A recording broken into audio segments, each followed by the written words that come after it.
स्वागत है। आज हम 10th क्लास का सेकंड चैप्टर पढ़ने जा रहे हैं, जिसका नाम है बुद्धिर बलवती सदा, यानी बुद्धि हमेशा बलवान होती है। प्रस्तुतोऽयं पाठः शुक सप्तति कथा ग्रंथस्य संपादनं कृत्वा संग्रहितो अस्ति। प्रस्तुत जो पाठ है शुक सप्तति कथा ग्रंथ से लिया गया है। अत्र पाठांशे स्वलघुपुत्राभ्यां सह कानन मार्गेण पितृगृहं प्रति गच्छन्त्या बुद्धिमतीति नामन्या महिलायाः मति कौशलम प्रदर्शितो वर्तते। इस पाठ के अंश में अपने दो छोटे बच्चों के साथ घने जंगल से के रास्ते से अपने पिता के घर जाती हुई बुद्धिमती नाम की एक महिला के बुद्धि कौशल को प्रदर्शित किया गया है। या पुरतः समागतम सिंहमपि भीतिमुत्पादः तत् निवारयति। वह सिंह के सामने आ जाने पर भी उससे डरती नहीं है, बल्कि उस समस्या का निवारण कर लेती है। इयं कथा नीति निपुणयो शुकसारिकयो कथा माध्यमेन सद्रते विकासात् प्रेरति। यह कथा नीति को सिखाती है ना। इस कथा के माध्यम से हमें हमारे इस बुद्धि कौशल का विकास होता है कि हमें बुद्धि से काम लेना चाहिए, यानी बुद्धि हमेशा क्या होती है, बलवान होती है।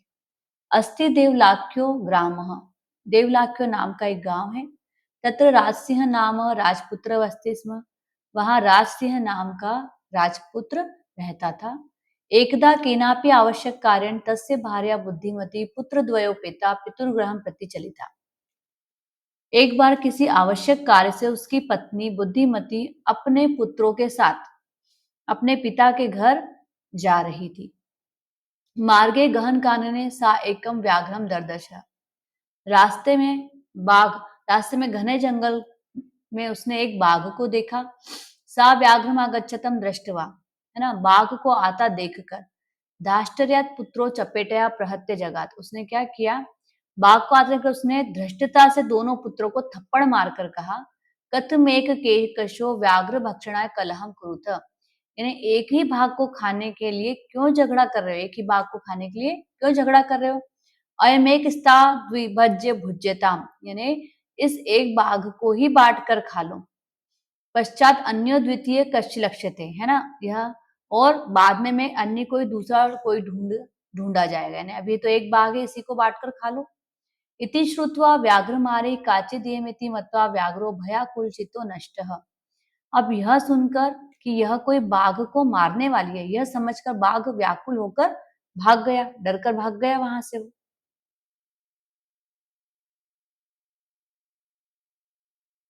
निज बुद्धया विमुक्ता सा भयात व्याघ्रस्य भामिनी अन्योपि बुद्धिमालों की मुच्यते महतो भयात। अब वह स्त्री अपनी बुद्धि द्वारा बाघ के भय से मुक्त हो गई। संसार में अन्य बुद्धिमान भी अपनी बुद्धि से महान भय से मुक्त हो सकते हैं। भयाकुलम व्याघ्रम दृष्ट्वा कश्चित ध्रुतः शगालः हसात्रः भवान कुतः भयात पलायित। अब डर से व्याकुल बाघ को देखकर, है ना, कोई धूत सिंह क्या करता है, उसको हंसते हुए बोलता है, आप कहां से डरकर भागे आ रहे हैं, यानी कि आप कहां से डरकर भागे जा रहे हैं। अब व्याघ्र गच्छ गच्छ जम्बूक, यानी हे बाघ, क्या बोलता है वो, जाओ जाओ सियार, यानी तुम भी यहाँ से भाग जाओ। त्वमपि किंचित गूढ़म प्रदेश, तुम भी किसी गुप्त प्रदेश में छिप जाओ। यतो व्याघ्र मारिति या शास्त्रे श्रूयते तया हंतुम आरब्ध, परम ग्रहित कर जीवितो नष्ट शीघ्रम तद्ग्रत। क्या कहता है कि तुम भी यहाँ से किसी गुड़ प्रदेश में यानी गुप्त प्रदेश में छिप जाओ, क्योंकि हमने जिस व्याघ्रमारी के संबंध में बातें शास्त्रों में सुनी है, उसी ने मुझे मारने का प्रयास किया, परंतु अपने प्राण हथेली पर रखकर मैं उससे भागकर आया हूं। अब सियार व्याघ्र त्वया महत्त कौतुकम आवेदितम यन्मानुषादपि बिभेषि, हे बाघ, तुमने बहुत आश्चर्यजनक बात बताई कि तुम मनुष्य से भी डरते हो, यानी कि तुम, मुझे तो बड़ा आश्चर्य हो रहा है कि तुम मनुष्य से डरकर भाग रहे हो। व्याघ्र प्रत्यक्षमेव मया सात्म पुत्रा में पुत्रावेकशो मामत्तुम कलह मानो चपेटया प्रहरंती दृष्टा, यानी मेरे सामने ही दोनों पुत्र मुझे अकेले अकेले खाने के लिए झगड़ रहे थे, और वह दोनों को एक एक थप्पड़ मारती हुई देखी गई, यानी मैंने उसे देखा है। जम्बूक स्वामी, यानी हे स्वामी, यत्रास्ते सा ध्रुता तत्र गम्यताम, यानी क्या बोलता है, जहां वह धूत स्त्री है वहां चलिए, व्याघ्रः तव पुनः तत्र गतस्य सा सम्मुख पक्ष्येते यदि तर्हि त्वया अहम हन्तव्य इति। क्या बोलता है कि वो जहाँ पर वह स्त्री है वहां चलिए हे बाघ, फिर वहां जाने पर वह सामने स्थित रहती है तो तुम्हारे द्वारा मार दिए जाने योग्य हूँ। यानी कि अगर वह सच में सामने रही तो तुम मुझे मार देना। व्याघ्रः श्रगाल यदि त्वं मां मुक्त्वा यासि तदा वेलाप्य वेला स्यात्। अब क्या बोला? हे सियार, यदि तुम मुझे छोड़कर भाग जाओगे तो समय कुसमय में बदल जाएगा। यानी कि हो सकता है कि तुम मुझे वहां ले जाकर तुम अपनी जान बचाकर भाग जाओ। जम्बूकः यदि एव तर्हि मां निजगले बद्ध्वा चल सत्वरम। क्या बोलता है? यदि ऐसा है तो मुझे अपने गले में बांधकर जल्दी चलो। स व्याघ्रम तथा कृत्वा काननम ययो शगालेन सहितम पुनरायन्तम व्याघ्रम दुरात दृष्टवा बुद्धिमती। अब क्या होता है कि वह बाघ वैसा ही करके जंगल की तरफ चल दिया। सियार के साथ बाघ को फिर से आता देखकर बुद्धिमती ने सोचा,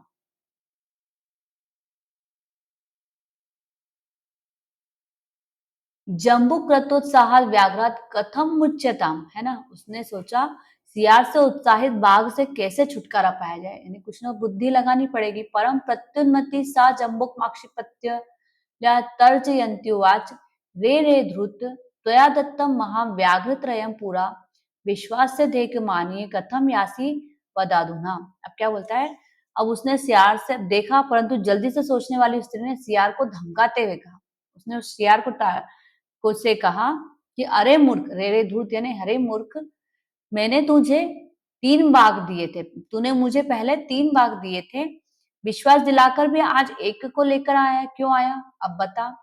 ऐसा कहकर वह भय उत्पन्न करने वाली, है ना, इत्युक्त धाविता पूर्ण व्याघ्र मारी भयंकर। अब वो ऐसा कहकर वह भय मुक्त कर उत्पन्न करने वाली व्याघ्र को मारने वाली जल्दी से दौड़ी।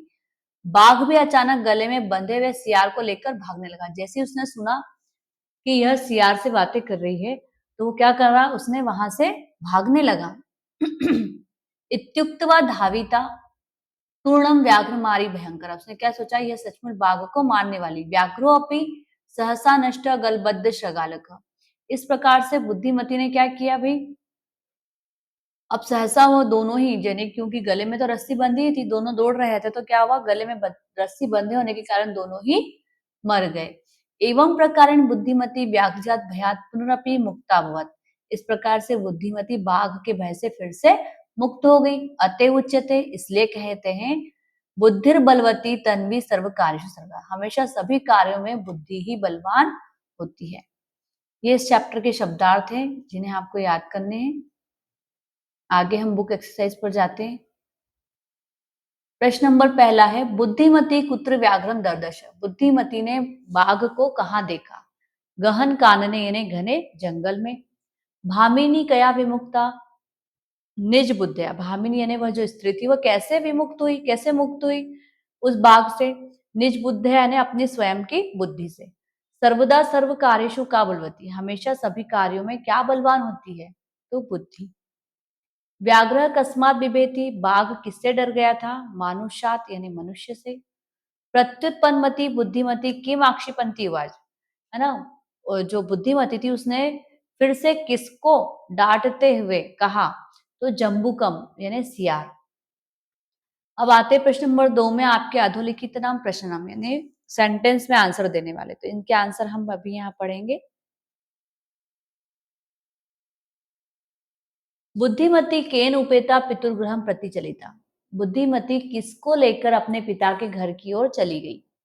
बुद्धिमती पुत्र द्वयोपेता पितुर्गृहम प्रति चलिता। बुद्धिमती अपने 2 पुत्रों के साथ अपने पिता के घर की ओर गई थी। व्याघ्रम किम विचारे पलायित, बाघ क्या सोचकर भाग गया? इयं काचित व्याघ्रमारी इति विचारे व्याघ्रः पलायित। यह सचमुच कोई बाघ को मारने वाली है, यह सोचकर वहां से भाग गया। लोके महतो भयात कह मुच्यते, संसार में भय से कैसे मुक्त हुआ जा सकता है? तो लोके महतो भयात बुद्धिमान मुच्यते। बुद्धिमान बुद्धि से इस संसार में भय से मुक्त हुआ जा सकता है। जम्बू कहा किम वदन व्याघ्र से उपहासम करोति। सियार क्या बोलकर बाघ का बाघ की हंसी उड़ा रहा था। यत मानुषादपि बिभेति इति वदन जम्बूकः व्याघ्रस्य उपहासं करोति। यानी तुम मनुष्य से डरते हो, ऐसा बोलकर सियार बाघ की हंसी उड़ा रहा था। बुद्धिमती शगालम की मुक्तवती, बुद्धिमती ने सियार से क्या कहा? रे रे धूर्त, यानी हे मूर्ख, त्वया महाम पुरा व्याघ्र त्रयम दत्तम, यानी तुमने पहले मुझे 3 बाघ दिए थे। विश्वासस्य अपि अध एकम आनीय, और विश्वास दिलाकर आज एक ही बाघ लाए हो।